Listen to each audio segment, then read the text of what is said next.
envie qu'on se retrouve ensemble dans une même salle pour aborder un sujet qui nous tient à cœur. Dans notre tradition, dans le cadre de l'Écosse internationale, c'est la recherche de la vérité. Surtout de donner la parole aux victimes. Et le procès Jamel Ben Smaïl, le procès de Barman Tirani, est un événement majeur en Algérie, mais surtout pour la Kabylie qui a été mise dans le collimateur du pouvoir. Et le soulèvement populaire de Hirak a commencé à Kharata et s'éteint malheureusement dans Barman Tirani. C'est le coup, le sale coup pour stopper le soulèvement populaire. Et le drame de l'Arban est multidimensionnel. Une région qui a été martyrisée. Plus, les chiffres à ce jour ne sont pas connus. Certains parlent de 240, 250. Certains parlent de 90, mais il y a des centaines de personnes calcinées. Dans un seul village indigène, il y a plus de 32 morts. Et au lieu de chercher la vérité, on a essayé d'incriminer justement cette région. Pourquoi cette région? Il faut diaboliser la Kabylie. Il faut casser justement l'orgueil de cette région, mais surtout de biaiser l'histoire de Banamba. Ce n'est pas innocent. Le procès de Jamel Ben Smaïl, paix à son âme, est très important. Il faut qu'on sache qui a tué Jamel Ben Smaïl. Mais, oubliez qu'il y a eu 240 morts, une région calcinée, Larwa, Erzogen, Maqla, Michli et d'autres régions, c'est un crime. Une enquête bâclée. Des gens condamnés à mort avec des dossiers vides. Certains n'étaient même pas sur les lieux. Donc, je vais laisser la parole à notre ami Idir Nouman pour expliquer un petit peu, pour prendre la parole. Bien avant, je vous demanderai, avant de laisser mon ami Idir, d'observer une minute de silence à la mémoire de Jamel Ben Smaïl, des 250 morts dans les feux de forêt de l'Arban et à titre de respect à leurs familles, leurs enfants et leur entourage. Merci.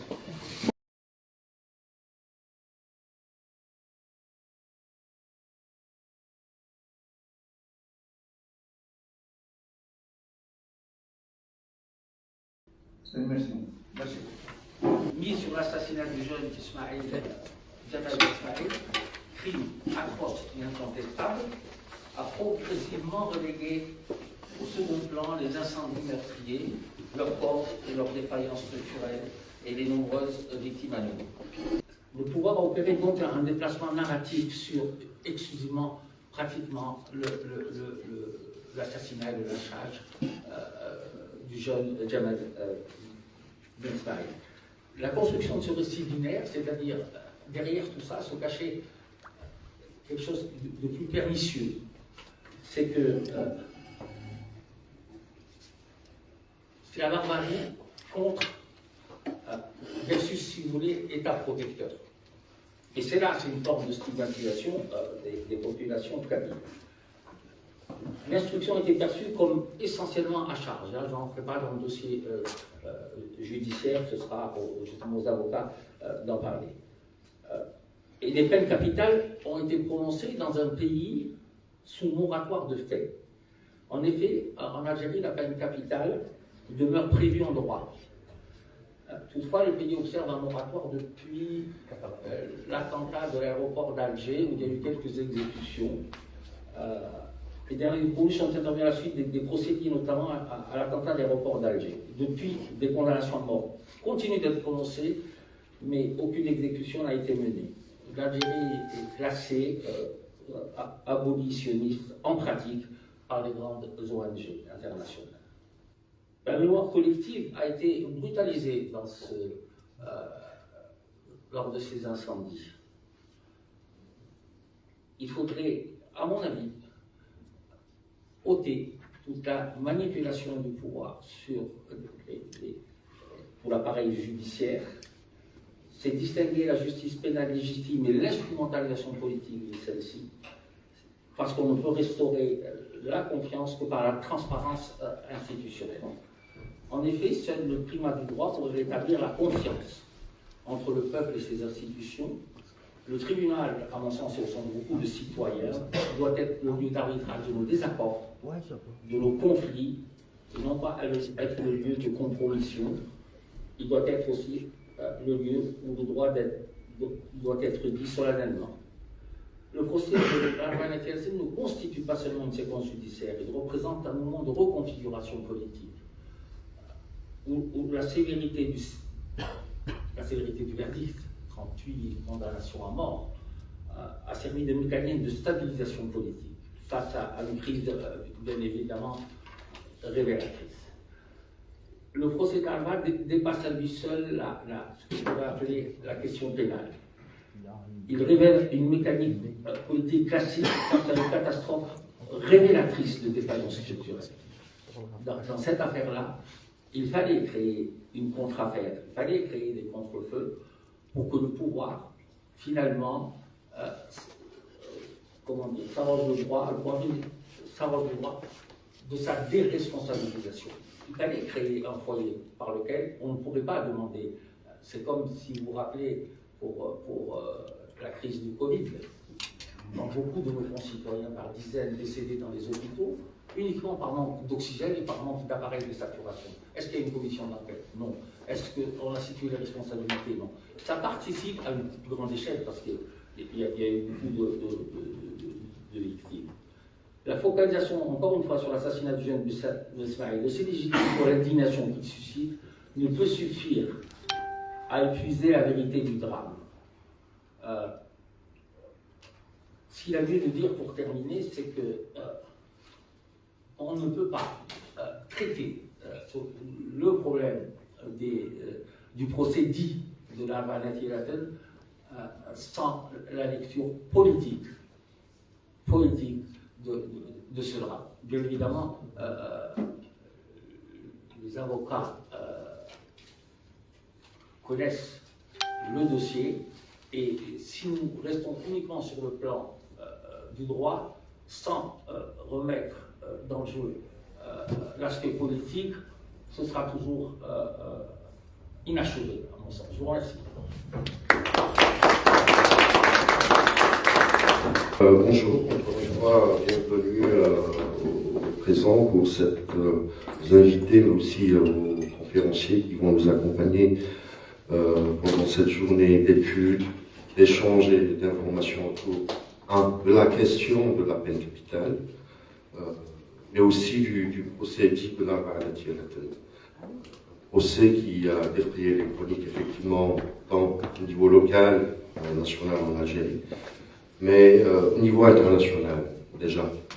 Le fait de bâcler un dossier aussi lourd, des faits aussi importants qui engagent des familles, une région, un pays, mais aussi un pouvoir, celui qui est censé être le protecteur, celui qui est censé faire dans la promotion des droits fondamentaux, du droit à la défense, à un procès équitable, à une instruction équitable, à des enquêtes équitables. Pour ce faire, donc, on a eu à riposte, mais aussi avec les défenseurs algériens qui sont dans la diaspora.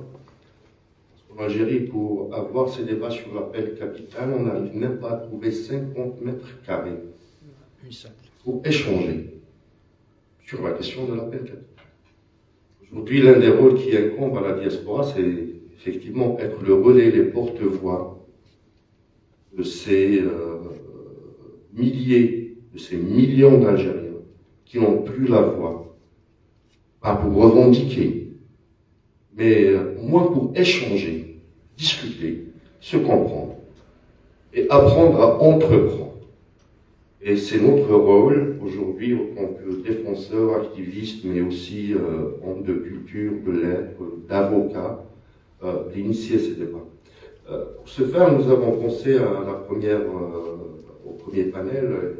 Là sont déjà dites nos amis Lorna Malosan, qui est membre du conseil d'administration de l'organisation Ensemble contre la peine de mort, et mon amie Florence Olivier, qui est professeure en droit privé et chargée de mission sur la question de la peine capitale à la Fédération internationale pour les droits humains. Florence, ce qu'on essaie de travailler, de discuter aujourd'hui avec toi pour ce débat, c'est la question de la peine capitale et les enjeux juridiques, historiques et éthiques. On a demandé à Florence une communication qui sera axée sur l'approche juridique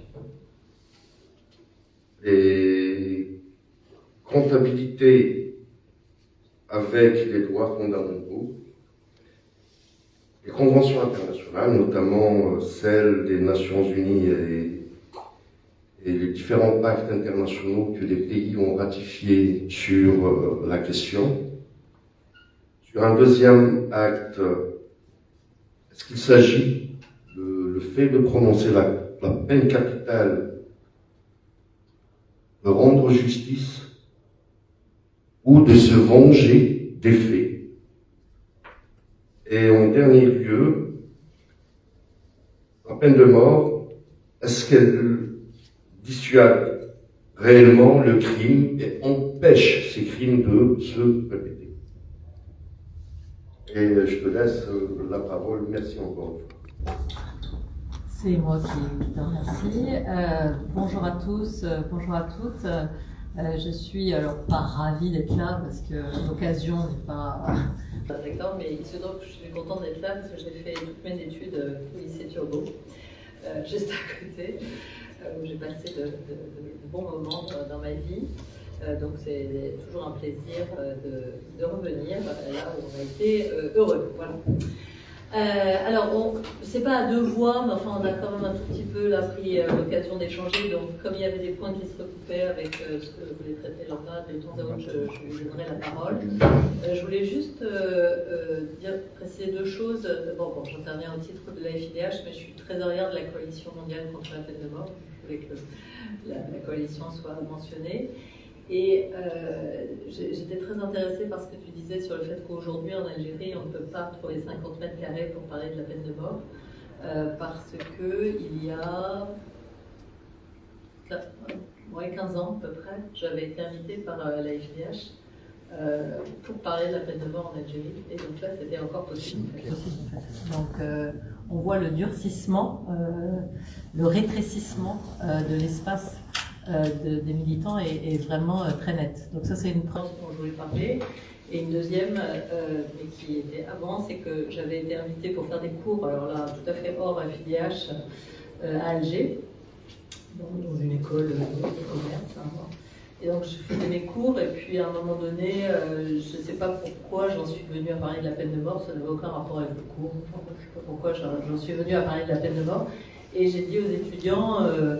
est-ce que j'ai fait celle qui ne savait pas, j'ai dit aux étudiants, est-ce que vous savez s'il y a la peine de mort dans votre pays?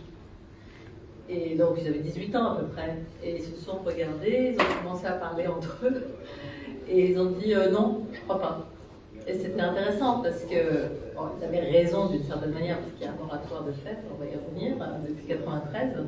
Et ce que j'ai trouvé moins intéressant, c'est que ça voulait dire qu'ils ne considéraient pas que c'était important d'avoir la peine de mort pour pouvoir vivre correctement et de manière sûre. Voilà, donc je trouvais ça intéressant. Alors, tu m'as demandé de traiter la question de savoir si la peine de mort pouvait encore être justifiée dans un État moderne fondé sur les droits humains. Question absolument fondamentale dans un pays, dans un monde, pardon, où certes, on donnera les chiffres tout à l'heure, la dynamique est à l'abolition, mais où il existe quand même un noyau dur de pays rétentionnistes, encore assez important. Cela a été dit ce matin, l'Algérie est abolitionniste en pratique depuis 1993, mais cela ne signifie pas qu'elle ne prononce pas de condamnation à mort. Si on prend les chiffres d'Amnesty International, elle en prononce entre 1 et 54 par an depuis 2020, d'accord, avec évidemment des pics. Donc il s'agit de ce qu'on appelle un moratoire de fait. Moratoire de fait qui pose des tas de problèmes, on y reviendra. Et si vous allez sur le site, alors parmi les sites très bien faits, pour ceux qui veulent se renseigner, il y a évidemment celui d'Ensemble contre la peine de mort, il y a celui de la Coalition mondiale contre la peine de mort, mais je recommande aussi le site peine-de-mort.org, qui est alimenté par une militante qui fait ça dans son coin toute seule depuis des années, qui est exceptionnelle, et vous y verrez, et je vous recommande sa lecture, une réponse écrite du ministère algérien de la Justice à une question qui lui a été posée par un parlementaire le 19 janvier dernier. Donc j'imagine que c'est dans la perspective du procès qui va venir, et vraiment, elle a été publiée par l'APA, l'agence de presse africaine. Elle est extrêmement intéressante parce que on voit que le ministre est un peu gêné. Il dit oui, la peine de mort est dans nos textes, mais en même temps elle n'est pas pratiquée. Oui, bien sûr, c'est contraire à certains textes internationaux, mais en même temps c'est conforme à la charia. Enfin bon, il y a cette espèce de mélange assez intéressant. Donc je vous en recommande la lecture. Et il termine en reconnaissant l'existence de divergences doctrinales, tant chez les juristes que chez les spécialistes du fiqh, etc. etc. Bien. Alors, je disais que la question était intéressante parce que quand ça fait ce qui est mon cas, 25 ans, qu'on milite contre la peine de mort, on est rarement interrogé sur le point de savoir si la peine de mort est encore justifiée. Pour nous, c'est évident qu'elle n'est pas justifiée. Donc, cette question qui m'a été posée était intéressante. Ma réponse sera à l'évidence non, mais le questionnement m'oblige à expliciter certaines évidences. Alors, je ne vais pas me lancer dans un historique de la peine de mort, ce serait fastidieux, on y passerait 1 heure. Ce qui est sûr, c'est qu'elle existe depuis l'Antiquité, qu'elle a été très largement pratiquée, et que pendant toute une période, ça n'est qu'à une période récente qu'on peut dater du XVIIIe siècle, qu'elle a commencé à être remise en question. Avant, c'était simplement une peine dans l'arsenal pénal qui correspondait à un certain type de vision de la société, comme d'un corps social dont il fallait retrancher le membre qui avait, fauté. D'accord ? Et c'était très au lien entre droit et religion, entre État et religion, etc. Bon, enfin, indépendamment de si on fait abstraction de cette longue durée, ça fait quand même maintenant 2 siècles et demi que la peine de mort est mise sur la sellette, et le grand auteur sur ce point, c'est Beccaria, donc un économiste, on dit toujours un juriste, c'est un économiste italien qui, à la fin du XVIIIe, en 1764, a publié un ouvrage absolument fondamental qui s'appelle Des délits et des peines. Dans cet ouvrage, il s'attaque au droit pénal de son époque, à la torture, à l'arbitraire des juges, etc. Et il a un chapitre sur la peine de mort. Et il dit, si j'arrive à démontrer que la peine de mort n'est pas dissuasive et qu'elle est inutile, alors j'aurai réussi mon œuvre. D'accord ? Donc, en réalité, les arguments contre la peine de mort, sur lesquels on va revenir toutes les deux, ils sont là depuis 2 siècles et demi. Donc, à savoir que la peine de mort est totalement inefficace. Peu à peu, donc 1764, on commence à avoir des législations à la fin du XVIIIe, des législations dans certaines cités-États qui abolissent la peine de mort. Enfin, le mouvement est vraiment très oscillant. La Révolution française, comme vous le savez, pratiquera la peine de mort à grande échelle, avec la terreur. Le code pénal français maintiendra la peine de mort, le code pénal de 1810, et ensuite il y aura des grignotages. On abolit la peine de mort pour les crimes politiques. On fait en sorte qu'on légalise les circonstances atténuantes, c'est la fin du 19e. 1939, les exécutions n'ont plus lieu en public, etc., etc. Donc c'est un grignotage, et si on en reste à la France, le grand débat sur l'abolition, c'est 1908, l'Assemblée nationale, grande voix, Jaurès. Et là, on a les mêmes arguments que ceux qu'on aura en 81, sauf que la société n'est pas encore prête et on n'abolit pas. Les grandes dynamiques, on les a depuis 1908.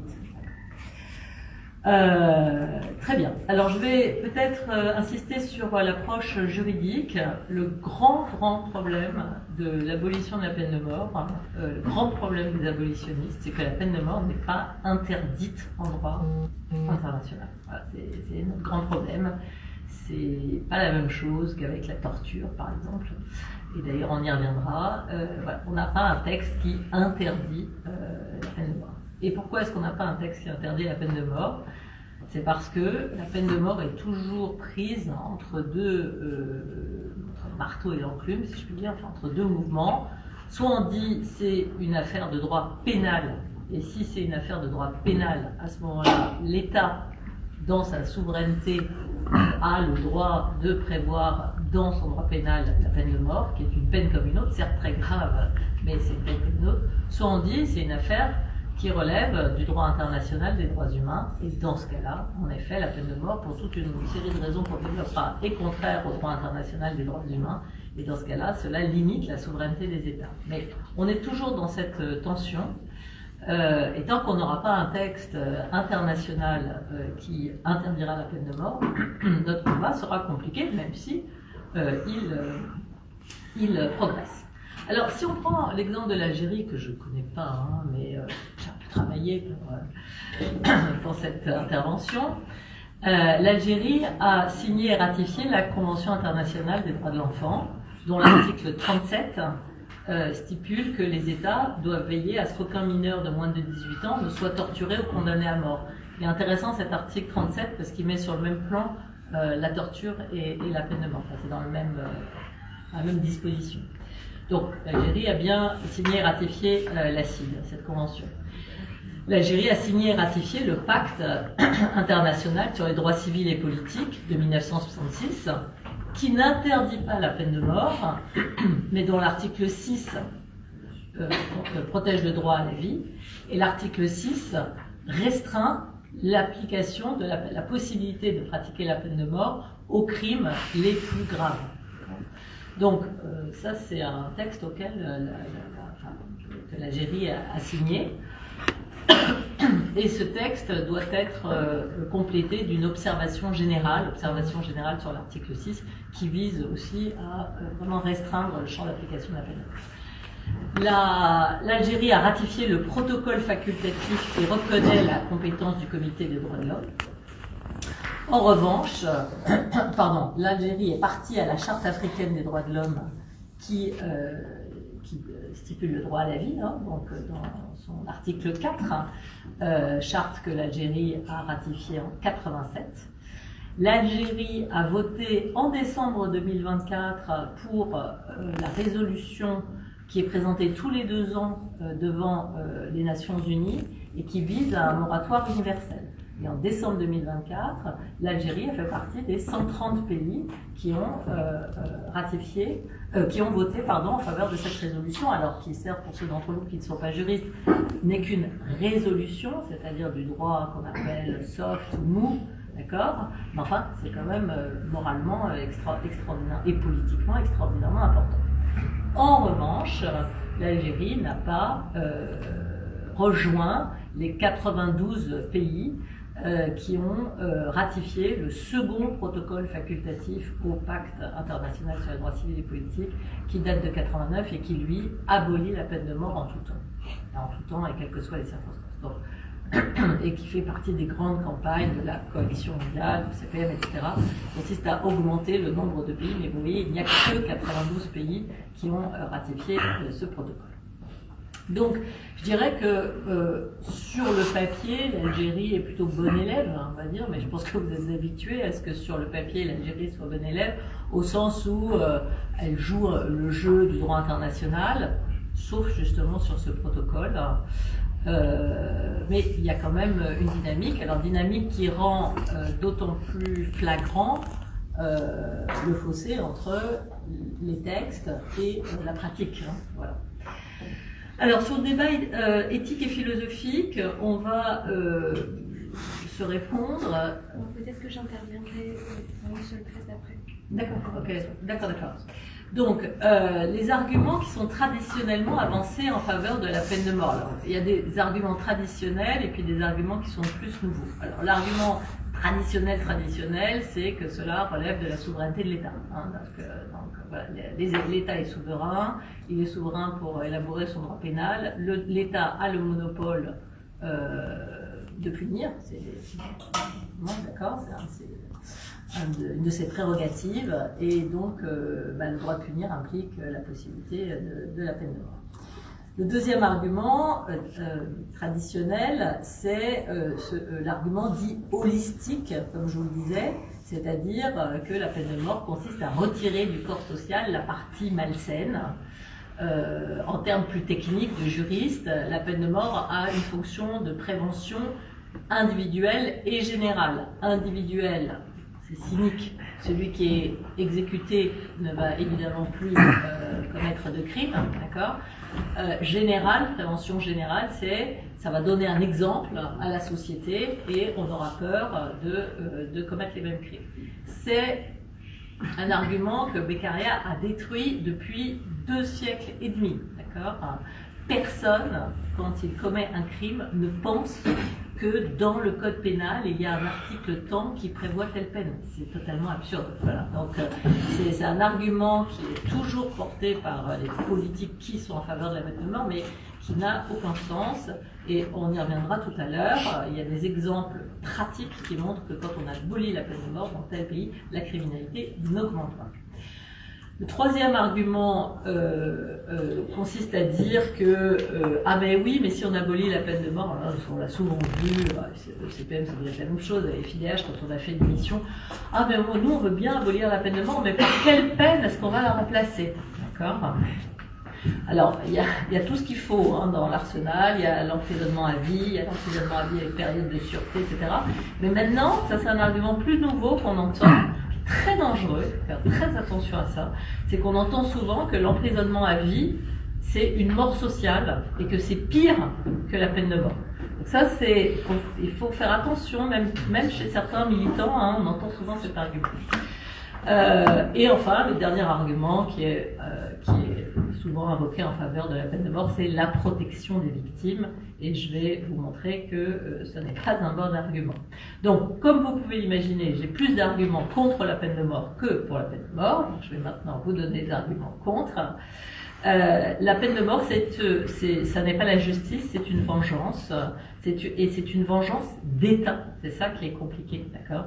C'est que la peine de mort est mise en œuvre par un État, et donc c'est un philosophe italien qui s'appelle Norberto Bobbio, qui l'a très très bien montré, c'est qu'il y a un déséquilibre structurel dans la pratique de la peine de mort, c'est que c'est l'État contre une personne. D'accord ? Donc on ne peut pas parler, enfin c'est une vengeance, mais c'est une vengeance qui en aucun cas ne peut être justifiée. Deuxième argument, bien sûr, c'est que la plupart quand même des constitutions, des traités internationaux, etc., protègent le droit à la vie et que la peine de mort, évidemment, viole le droit à la vie. Troisième argument, c'est que tout criminel, quel qu'il soit, a le droit à l'amendement, a le droit d'être amendé. Quatrième argument sur lequel on reviendra, c'est l'irréversibilité de la peine de mort qui est gravissime en cas d'erreur judiciaire, on y reviendrai. Cinquième argument, c'est que la peine de mort, la plupart du temps, s'oppose à un pouvoir fondamental dans un état de droit qui est le pouvoir d'individualisation de la peine par le juge et du fait de pouvoir faire jouer les circonstances atténuantes. Le sixième argument, c'est que dans certains états où la justice fonctionne mal, alors soit qu'il n'y ait pas assez de moyens, soit qu'elle soit corrompue, soit qu'il n'y ait pas de séparation entre le judiciaire et l'exécutif ou entre le judiciaire et le législatif, laisser le sort de personnes aux mains de cette justice qui peut prononcer la peine de mort, c'est très grave. Donc là, c'est le paradoxe, s'il y a un message que je veux faire passer aujourd'hui, c'est celui-là, c'est que pour que la peine de mort soit acceptable, y compris si on se place dans l'idée que la peine de mort est acceptable, il faudrait qu'elle soit prononcée et exécutée par une justice totalement indépendante, au terme d'un procès parfaitement équitable, sans que la personne ne reste des années dans les couloirs de la mort, car nous allons y revenir, les couloirs de la mort aboutissent à la violation d'autres droits humains, et moyennant une méthode d'exécution qui soit indolore, d'accord, et pour la personne, et pour le bourreau, et pour ceux qui assistent. Autant dire que c'est impossible en fait. Tout ça, c'est comme si on parlait de la peine de mort dans un laboratoire, d'accord ? Et dans la réalité, ça n'est jamais ça. Donc la peine de mort, en réalité, ne peut jamais satisfaire aux critères auxquels un système de justice doit pouvoir prétendre. Je continue avec mes arguments. La peine de mort n'est acceptable que pour les crimes les plus graves, mais en réalité, c'est très difficile de définir ce qu'est un crime très grave, parce que cela correspond à un état donné, dans une société donnée, à une époque donnée. Regardez, il y a le terrorisme. Pendant 15 ans, on a placé le terrorisme vraiment au sommet. Maintenant, c'est le narcotrafic, qui est clairement en train de prendre la place du terrorisme. Pendant des années, des crimes, on va dire, individuels, c'était le meurtre ou l'assassinat qui était le plus grave. Maintenant, on se demande si le viol, c'est pas pire qu'un crime. Il y a beaucoup de discussions là-dessus. En Inde, il y a eu des tentatives, Bangladesh, pour une loi qui punit de mort le viol. Donc vous voyez, crime grave, ok, mais c'est quoi un crime grave? Selon quel critère? Avant-dernier argument sur lequel on va revenir, la pratique de la peine de mort est intrinsèquement discriminatoire. Ce ne sont jamais les riches et les plus éduqués qui sont condamnés à mort. La réalité, c'est que c'est les plus pauvres, les moins éduqués, ceux qui n'ont pas eu droit à un avocat, etc., ou les minorités religieuses ou ethniques, etc. Et enfin, dernier point, les victimes ne réclament pas du tout toutes, loin de là, la peine de mort. C'est une vision de l'esprit. Certaines victimes réclament la peine de mort, certes, mais ce n'est pas du tout général.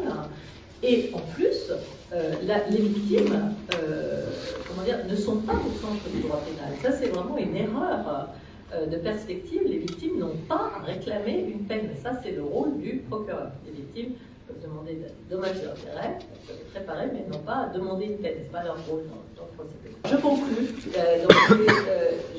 Je vous laisse l'argument sur la peine de mort est une forme de torture, qui est proscrite par le droit international, et je conclus. Je conclus sur 2 points. Le premier point, c'est qu'on en est arrivé à un stade où la pratique de la peine de mort est totalement arbitraire. C'est ça qu'il faut se dire. C'est que plus on progresse dans l'abolition, plus le fait que certaines personnes soient condamnées ou exécutées et d'autres pas, eh bien, cela montre l'arbitraire flagrant. Et en faisant des recherches pour l'intervention d'aujourd'hui, j'ai découvert une loi que vous connaissez évidemment mieux que moi, du 22 mars 2021, qui promulgue la convention d'extradition entre le gouvernement de la République française et le gouvernement de la République algérienne démocratique et populaire. Et cette convention d'extradition, qui remplace une précédente de 64, intègre une garantie de non-application de la peine de mort pour les personnes extradées vers l'Algérie. Donc on est quand même dans un système, marche sur la tête, pardonnez-moi l'expression un peu familière. D'un côté, si une personne est extradée, elle aura la garantie de ne pas encourir la peine de mort, mais d'un autre côté, si on n'est pas extradé, là on peut être condamné à mort. Et on est en 2021, c'est pour ça que j'insiste, c'est-à-dire au moment de l'affaire dont il est question aujourd'hui. Donc tout cela ne va pas. Conclusion, la question de la peine de mort, c'est l'abolition de la peine de mort, c'est un choix politique. Et la pratique de la peine de mort aujourd'hui est éminemment politique, comme on le voit en Corée du Nord, comme on le voit en Iran, comme on le voit en Arabie Saoudite, comme on le voit en Algérie. Elle est politique, c'est un instrument aux mains du gouvernement pour taire les opposants ou semer l'intimidation ou la terreur. Et je vous remercie. Merci Florence pour la communication qui retrouve l'expertise, mais aussi l'engagement militant qui est traditionnel à ta réputation. Effectivement, la transition, tu nous as permis une très belle transition entre ta communication et Lorna. Lorna, donc, on t'a demandé communication sur comment combattre la peine capitale, sachant que des organisations internationales, des associations comme Riposte et beaucoup d'autres organisations qui sont dans le mouvement des droits humains font ce plaidoyer, travaillent dans ce sens. Et justement, la question, la problématique possible, enfin, je pense qu'on a demandé du moins à Lorna, c'est pourquoi l'abolition de la peine capitale est-elle un combat urgent et universel à la fois? Et ce qu'on a demandé, c'est avoir des actes sur le rôle des ONG, entre autres ensemble contre la peine capitale. Est-ce que la peine de mort est une violation des droits humains? Et témoignages et réalités du terrain sur les expertises que CDM a déjà sur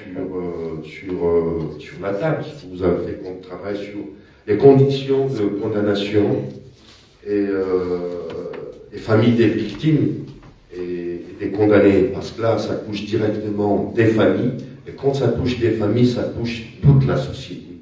Et pour terminer, pour faire la transition avec Florence, c'est les injustices sociales et les discriminations, à savoir la pauvreté, la minorité, le procès inéquitable et des risques d'exécution des innocents.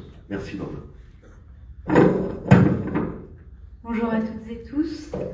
Effectivement, la peine de mort est une question qui revient de façon très récurrente dans les pays ayant aboli la peine de mort ou alors un moratoire. Mais avant de traiter les arguments du plaidoyer en faveur de l'abolition universelle, je tenais à vous présenter l'ONG dans laquelle je suis administratrice, Ensemble contre la peine de mort, IECPN. Alors c'est une ONG créée en 2000 dans la droite lignée du combat de Robert Badinter pour l'abolition universelle de la peine de mort, qui a été d'ailleurs notre président d'honneur. Notre ONG est lauréate du prix des droits de l'homme et possède le statut consultatif auprès du Conseil économique et social des Nations Unies, ECOSOC, et également statut d'observateur auprès de la Commission africaine des droits de l'homme et des peuples et auprès de l'Organisation internationale de la francophonie. Donc la question qui nous a été posée, et je remercie Issa, c'est comment combattre la peine de mort. Donc notre ONG a plusieurs principes, plusieurs axes de travail. On va faire énormément de plaidoyer auprès des instances internationales. Ce plaidoyer est là pour œuvrer à un changement politique en vue d'aboutir localement ou globalement à l'abolition de la peine de mort. Nous avons également un volet d'éducation, éducation aux droits humains, d'information, sensibilisation sur ces questions auprès de citoyens, auprès de jeunes, j'en ai fait partie, j'en fais toujours un peu partie dans le fond, auprès de pays rétentionnistes comme pays abolitionnistes. C'est une question qui revient de façon très récurrente. La peine de mort, lorsqu'elle est abolie, n'est jamais un combat acquis, d'ailleurs tout autre droit humain. Il faut toujours se battre constamment, veiller à ce que ceci soit maintenu. Il y a trop d'attaques autour pour penser que c'est quelque chose de garanti à vie. Donc, que ce soit au niveau local ou au niveau global, nos missions sont là également pour essayer de rassembler, de fédérer, de renforcer l'ensemble des acteurs et des actrices, donc société civile engagée sur le terrain des droits humains, mais aussi parlementaires, politiques et acteurs, experts juridiques. Par exemple, ECPM organise le Congrès mondial pour l'abolition de la peine de mort, qui est le plus gros événement de rassemblement, de fédération des acteurs de l'abolition, pour l'abolition mondiale. Et nous sommes membres et fondateurs de la coalition mondiale pour l'abolition universelle de la peine de mort. Donc, pour résumer à peu près nos valeurs, c'est assez important de rappeler les valeurs d'une ONG, 5 mots-clés pour cela. Ensemble, comme notre nom l'indique, nous sommes là non pas pour arriver de l'extérieur et implanter susciter une vocation pour l'abolition, mais bien là pour travailler avec les acteurs au niveau local et régional sur ces questions. Humain, car de toute façon la dignité humaine au-dessus de tout, qui est vraiment un principe, une boussole dans les sociétés. Respect de la dignité comme valeur universelle, la justice aussi. Donc, pour une vie digne, il faut que toutes et tous, que ce soit des États ou des citoyens, soient égaux devant la loi et pour une justice universelle. Et enfin, l'engagement pour une transformation de la société ainsi que l'audace, parce qu'il en faut pour défendre les droits humains. C'est-à-dire que nous sommes également là pour essayer d'innover en matière de droits humains et d'abolition. C'est par exemple le cas, comme l'a dit Florence, en associant la torture à la peine de mort. C'est-à-dire que la peine de mort consiste en un acte de torture, mais ça, j'y reviendrai après. Donc, pour vous présenter un peu la situation globale de l'abolition dans le monde, nous avons la chance de pouvoir constater que l'abolition de la peine de mort est l'un des rares domaines des droits humains en constante progression. Aujourd'hui, sur 198 États ou territoires, 77% n'exécutent plus. C'est-à-dire qu'ils sont soit abolitionnistes, 62%, soit en moratoire, 15%, donc le tout faisant 77%. 3/4 des États dans le monde ont aboli la peine capitale ou ne mènent plus d'exécution. Bien que l'abolition universelle avance, ce combat avance réellement d'année en année, la peine de mort demeure une réalité tragique pour des milliers de personnes condamnées ou leurs familles, leurs proches. Plus de 30 000 personnes sont sous le coup d'une condamnation à mort en 2024. D'ailleurs, la plupart des chiffres que je vais avancer aujourd'hui se basent sur l'année 2024, car sur l'année 2025, les chiffres ne sont pas encore tout à fait stabilisés.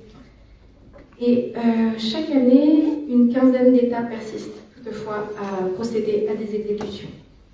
Donc le cas d'Algérie a été parfaitement présenté par Florence. De même pour le cadre juridique sur les violations des droits humains.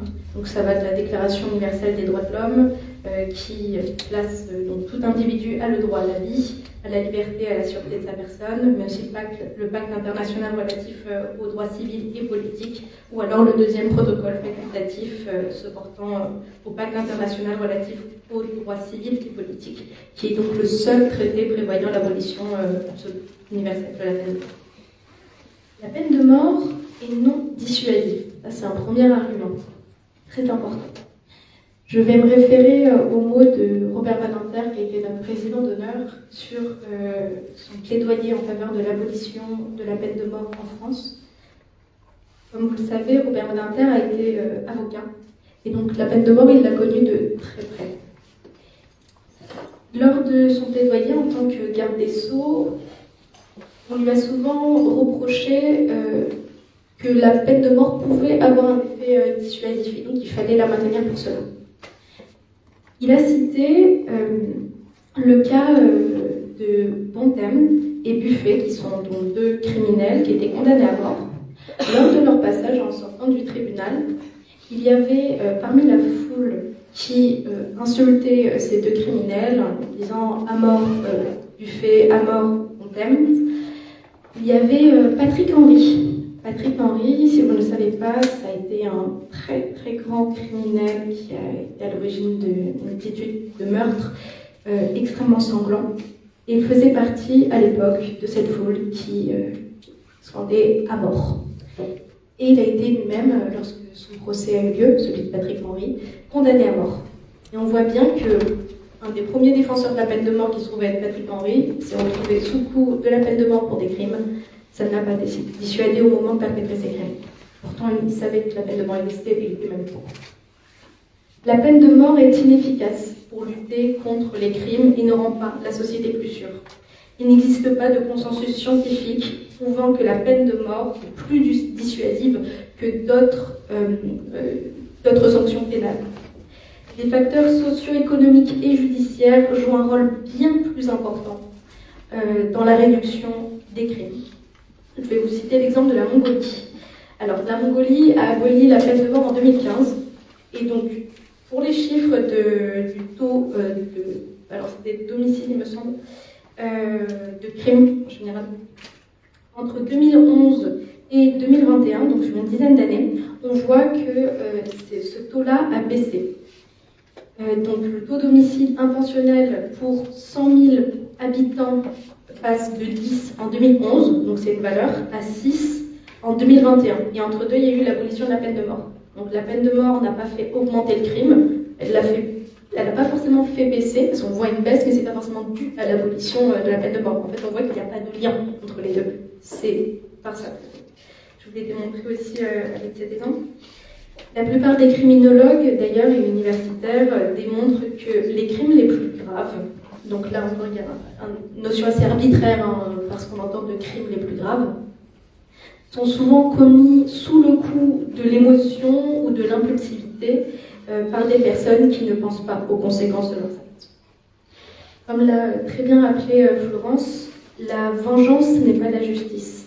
On se repose souvent sur la loi du talion, œil pour œil, dent pour qualifier la peine de mort, mais en fait, ça finit juste par perpétuer un cycle de violence et de banaliser celle-ci comme étant normale, comme étant même morale, pour essayer de restaurer la dignité des victimes ou de la famille des victimes, etc.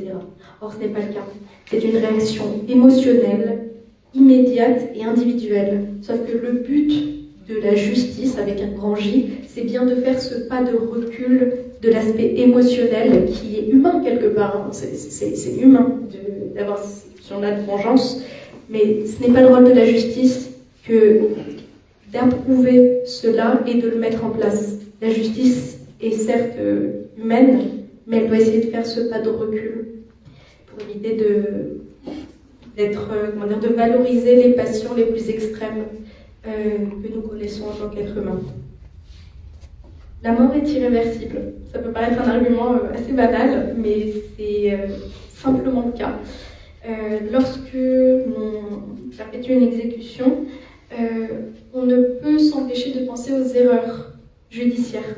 La justice est humaine, encore une fois. Il y a de nombreux biais qui peuvent arriver dans le cas d'une condamnation à la peine de mort, mais ça j'y reviendrai tout à l'heure, sur les cas précis des femmes, qui sont très minoritaires, mais en fait assez centrales lorsqu'on parle de dérive de la peine de mort, qui est déjà une dérive en soi, et le cas des discriminations, on va dire raciales. Alors le terme race que je vais utiliser aujourd'hui, il faut bien le prendre dans son contexte, à savoir que ce n'est pas une race biologique, qui n'existe pas, on fait partie de la race humaine, tous. C'est une race du point de vue sociologique, c'est-à-dire la construction politique et sociale de ce terme-là. On va différencier des catégories en leur associant une race différente de la race humaine. Alors, on répond tous exactement à la même race, à savoir l'homo sapiens. Donc, la justice manque de ressources, de connaissances et d'indépendance. Les forces de l'ordre aussi, et c'est bien ça qui est à l'origine de la plupart des erreurs judiciaires. Il y a des dérives qui sont irréversibles. Je vais vous citer le cas de Iwako Akamata au Japon, qui est devenu le symbole mondial en matière de condamnés pour la peine de mort. Il a été condamné au Japon pour un crime qu'il a toujours nié. Il a passé plus de 46 ans à l'isolement dans les couloirs de la mort, à ne pas savoir quand il allait être exécuté. Il s'agit donc du cas le plus long que l'on connaît à ce jour. Il a été libéré en 2014 et définitivement innocenté en 2025. Il n'a donc pas été condamné, enfin exécuté, il a été condamné à mort mais pas exécuté. Mais ce que la justice, ses erreurs et ses manquements ont fait, c'est que ça lui a arraché 46 ans de sa vie, à vivre dans la peur chaque jour, de voir ces derniers jours, ces dernières heures, ces derniers instants. En cela, la peine de mort est un acte de torture. De l'arrestation à l'exécution, le processus lié à l'application de la peine de mort est inévitablement entaché de souffrances physiques et psychologiques, à la fois par les personnes condamnées, mais aussi pour les familles des condamnés, aussi des victimes, parce que, comme l'a rappelé Florence, toutes les victimes ou les familles de victimes ne sont pas pour la peine de mort. Il y en a, mais ce n'est pas toutes. Et le problème, c'est qu'on pense que la peine de mort, pour les familles ou les victimes qui sont pour, va quelque part réparer quelque chose, mais lorsque la peine de mort advient, et ça a été prouvé, il y a un énorme vide qui les habitent parce qu'elles se rendent compte que ça n'a rien réparé, que les douleurs sont les mêmes, que ça n'a strictement rien fait. Donc, la peine de mort est assimilable à la torture ou des traitements cruels, inhumains et dégradants. C'est interdit par de nombreux textes de droit international ou régional, dans le cas de la torture. Par exemple, dès l'arrestation, au Cameroun, on recense 24 méthodes de torture pour briser et humilier les personnes. On ne parle pas juste de la peine de mort et de la condamnation. En fait, c'est tout un cycle, c'est tout un environnement qui pèse sur les personnes condamnées. Pendant l'instruction en Égypte, nombre de personnes condamnées à mort ont témoigné avoir été torturées à de multiples reprises pour avouer les crimes qui leur sont reprochés. Pendant la détention, donc les couloirs de la mort, il y a ce qu'on appelle le syndrome du couloir de la mort. Ça correspond à la souffrance psychologique provoquée par l'attente et l'incertitude de l'exécution. En Ouganda, par exemple, on va dire à peu près pionnier si on peut appeler ça comme ça, cette attente a été jugée inconstitutionnelle dès lors qu'elle dépasse les 3 ans. Donc ils ont bien conscience que la peine de mort induit un traitement inhumain, cruel et dégradant. Concernant l'exécution maintenant, qui est donc l'aboutissement, hélas, de la peine de mort, les méthodes d'exécution sont douloureuses et humiliantes. Elles sont donc qualifiées de torture et contraires au droit international. À ce jour, aucune n'a été prouvée comme indolore ou respectueuse de la dignité humaine. Et en même temps, c'est assez difficile de vouloir préserver la dignité de quelqu'un qui n'a pas envie de mourir. Concernant la peine de mort, effectivement, c'est un outil de répression politique. Je vais passer un peu rapidement parce que c'était parfaitement développé par Florence. Et je vais vous citer le cas de l'Iran. Plus de 10 000 personnes ont été exécutées entre 2008 et 2025. L'usage généralisé de la peine de mort constitue l'un des instruments les plus importants du régime pour instiller la peur dans la société. On le voit avec la très récente répression des manifestations en Iran, où, alors, ce n'est pas vraiment de la peine de mort, plus des exécutions extrajudiciaires, mais pour les personnes qui ont été arrêtées, beaucoup ont été condamnées à mort et exécutées dans la foulée. Donc la peine de mort est traumatisante. Elle est traumatisante à la fois pour les personnes qui sont donc visées par une condamnation, mais aussi pour les familles et les proches. De l'arrestation à l'exécution, elle étend la souffrance et le traumatisme à ses familles et à ses proches.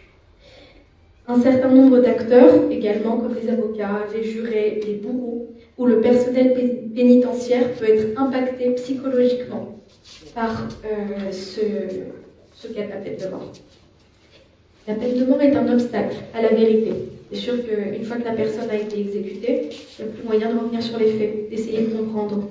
Or, le droit à la vérité et le droit de connaître la vérité absolue et complète sur les infractions qui ont été commises, les circonstances, les individus qui ont participé et les raisons qui les ont motivés. Le système judiciaire étant faillible, comme on a pu le rappeler, la peine de mort représente un obstacle majeur au droit à la vérité. La peine de mort n'est pas soutenue par toutes les familles, comme ça a été rappelé, des victimes, et ne garantit pas la réparation. La peine de mort est incompatible avec la réinsertion. Ça, on a tendance un petit peu moins à y penser. Or, c'est le cas. La peine de mort renie le principe de seconde chance. Pourtant, l'un des objectifs de la justice vise à réparer et à réinsérer les auteurs de crimes ou de délits et rétablir l'équilibre et la paix dans la communauté. Je vous lis une portion de témoignage de Pete Uko, qui est un ancien condamné à mort au Kenya. J'ai passé 18 ans dans le couloir de la mort. À ma sortie, j'ai obtenu mon diplôme de droit et j'ai fondé une association pour la défense des droits des prisonniers d'Afrique. C'est un bon exemple qu'il y a dans la vie des parcours qui ne sont pas là pour excuser les crimes ou les délits qui ont été commis, mais qu'il y a une possibilité de réinsertion de ces personnes-là. On n'est pas là pour excuser, mais on est bien là pour prouver qu'il y a une seconde chance possible et que ces gens-là peuvent être utiles. Et la peine de mort n'est en soi jamais une solution. Et enfin, la troisième partie que je souhaitais développer, c'est les témoignages, la réalité du terrain. Car on voit que la peine de mort est à l'épreuve de réalité, de différents biais auxquels on ne pense pas dans le cadre purement judiciaire. tendance à penser que la justice est infaillible, or ce n'est pas le cas. Les conditions de détention des condamnés à mort sont très variables d'un pays à l'autre en fonction de si le pays est rétentionniste ou observe un moratoire. Les réalités de terrain démontrent la présence d'une multitude de biais de discrimination de la condamnation à l'application de la peine de mort. La majorité des exécutions sont réalisées par quelques pays, donc la Chine, Singapour, Arabie Saoudite, Iran, Irak. Il y a des données qui sont difficilement recueillables pour essayer de voir combien de condamnés à mort ou d'exécutions il y a eu. C'est le cas du Vietnam, de la Corée du Nord, mais aussi de la Chine. Sauf qu'on se doute bien que la Chine est, hélas, une des premières à exécuter. C'est celle qui exécute le plus quantitativement parlant, et l'Iran, c'est celle qui exécute le plus proportionnellement à sa population. Il y a différents visages de l'abolition. Donc, ces témoignages permettent de mettre en lumière les erreurs du système judiciaire, l'inhumanité des conditions de détention, le phénomène du couloir de la mort, donc syndrome du couloir de la mort dont j'ai parlé tout à l'heure, l'exécution de personnes innocentes. D'ailleurs, aux États-Unis, à la découverte de l'ADN, cela a permis d'innocenter un nombre incalculable de personnes qui avaient été condamnées à mort arbitrairement, souvent dû à des biais raciaux, du fait de leur couleur de peau, et qui finalement étaient innocentées grâce aux preuves ADN, parce que cette innovation y arrive. Et enfin, ces témoignages permettent de mettre en lumière la torture psychologique et physique et toutes les formes d'injustice inhérentes à la peine capitale.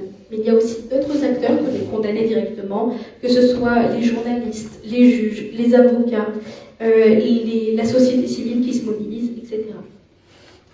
Je souhaitais vous citer l'exemple d'une personne, à chaque fois que je vois son nom, ça me fait assez sourire. C'est une amie. Elle s'appelle Antoinette Chahine, peut-être que vous avez déjà entendu parler d'elle. C'est une éminente figure de l'abolition universelle de la peine de mort dans le monde. Elle est libanaise et c'est une ex-condamnée à mort. Elle est donc militante maintenant contre la peine de mort. Elle voue ses jours et ses nuits à ce combat-là. Pour vous citer quelques éléments de son histoire qui, quelque part, nous ramènent vraiment à la réalité de terrain.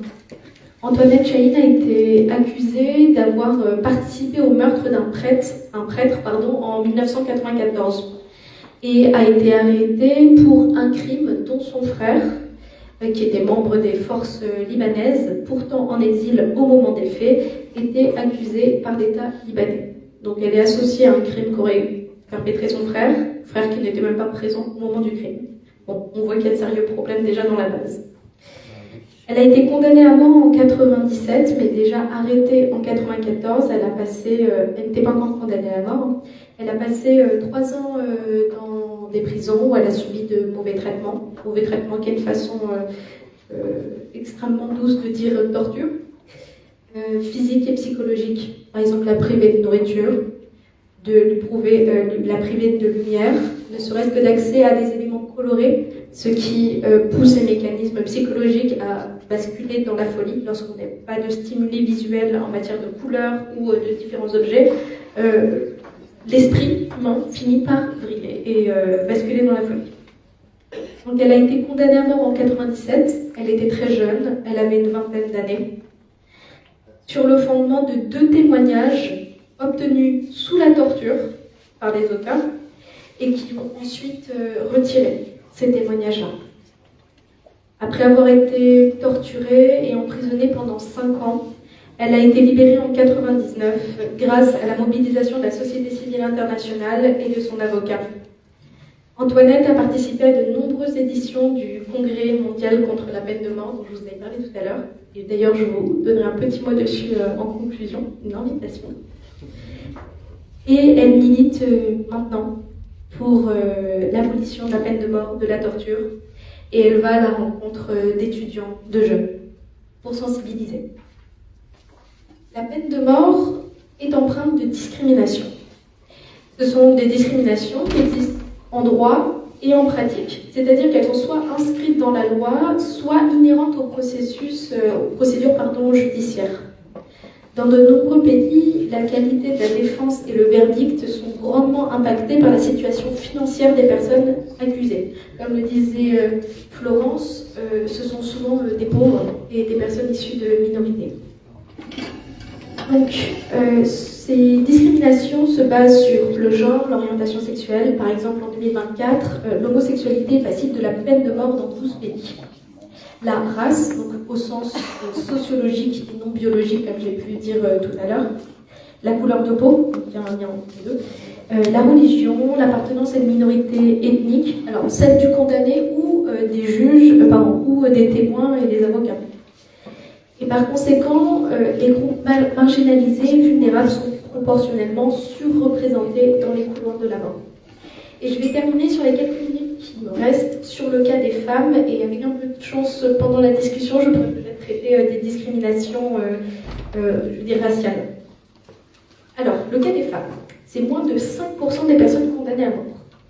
On pourrait dire que c'est une minorité, quelque part, c'est pas très important de traiter de ce sujet-là. Or, c'est assez important parce qu'elles sont victimes de discrimination et de conditions de détention, de violation de leurs droits spécifiques à leur genre. Il y a une forte augmentation des exécutions de femmes en 2024, 31 exécutées en Iran, toujours 2024, et en Arabie Saoudite, c'est 9. Donc c'est un record historique pour le pays d'ailleurs. Même si les exécutions des femmes restent marginales, leur présence dans les couloirs de la mort concerne la majorité des pays maintenant la capitale. Elles sont indirectement affectées aussi en tant que proches d'un homme condamné ou même d'autres femmes condamnées.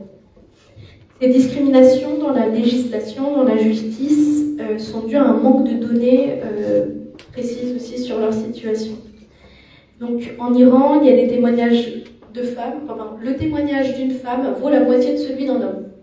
Donc quelque part, elles sont déjà intrinsèquement, structurellement discriminées. En Irak, les crimes d'honneur peuvent être considérés comme circonstances atténuantes. C'est-à-dire par exemple un père qui considère que sa fille elle est fricotée avec un jeune alors qu'ils ne sont pas mariés, va finalement aller tuer par exemple le jeune en question et sa fille parce qu'il a jeté l'opprobre sur la famille, il a plongé dans le déshonneur. Eh bien, ce crime-là va être considéré comme un crime d'honneur et c'est une circonstance dite atténuante. Et dans plusieurs pays, les violences sexuelles et domestiques ne sont pas suffisamment sanctionnées. À Singapour, en 2023, une femme a été exécutée pour trafic de drogue, alors que son co-accusé masculin, lui, a été condamné à perpétuité. On peut penser que les femmes, quelque part, bénéficient d'une sorte de tolérance supérieure aux hommes. Ce n'est pas forcément le cas. Les discriminations dans les procédures pénales sont assez peu étudiées et difficiles parce que la collecte de données précise est entravée et la qualification et la quantification de mauvais traitements subis par les femmes également. La sous-représentation des femmes dans les institutions également joue un rôle, c'est-à-dire qu'en matière politique, de détention du pouvoir, que ce soit politique ou judiciaire, étant en moindre nombre, elles ont quelque part moins le droit de regard sur ce qui est dit, ce qui est fait juridiquement. Et pour terminer rapidement, de l'inculpation à la condamnation, on remarque que les femmes sont victimes de discrimination croisée, un accès inégal à la justice d'ailleurs. Ce système judiciaire, majoritairement composé d'hommes, il est important de le rappeler, montre que les femmes ne vont pas avoir les mêmes traitements que les hommes sur le sujet de la peine de mort. Beaucoup de femmes d'ailleurs sont condamnées à mort pour avoir agi dans le contexte de violences conjugales et sexistes subies. Les tribunaux prennent rarement en compte ces violences comme circonstances atténuantes, c'est-à-dire de la légitime défense, comme ça pourrait être qualifié. Et il y a des préjugés genrés qui arrivent. Les femmes ayant donc le stigmate de la société sur les attentes que l'on porte envers elles, les femmes sont douces, elles ne basculent pas dans la violence, etc., font qu'elles vont transgresser l'ordre social, c'est-à-dire les attentes que l'on porte sur elles, parce qu'elles vont faire preuve de violence, et donc cela va être plus sévèrement réprimé. Il y a également des accusations spécifiques comme la sorcellerie ou les formes d'adultère. Pour le trafic de drogue, les femmes sont particulièrement représentées et sont à des postes dans le trafic qui sont plus exposés. Par exemple, être une mule, transporter la drogue, et donc sont plus exposées à de l'arrestation, donc de la condamnation. Et enfin, les conditions de détention. Les femmes sont victimes de plusieurs formes de torture, de violations supplémentaires. par exemple dû au manque de prise en compte des besoins spécifiques d'hygiène, de santé, le risque accru de violences sexuelles en détention, l'absence de séparation avec les détenus hommes, qui laisse présager très souvent, hélas, des violences sexistes et sexuelles, et les conséquences spécifiques aussi, comme des grossesses. Donc, elles sont donc plus vulnérables et il n'y a pas de respect de leurs besoins sexo-spécifiques de santé, d'hygiène, etc.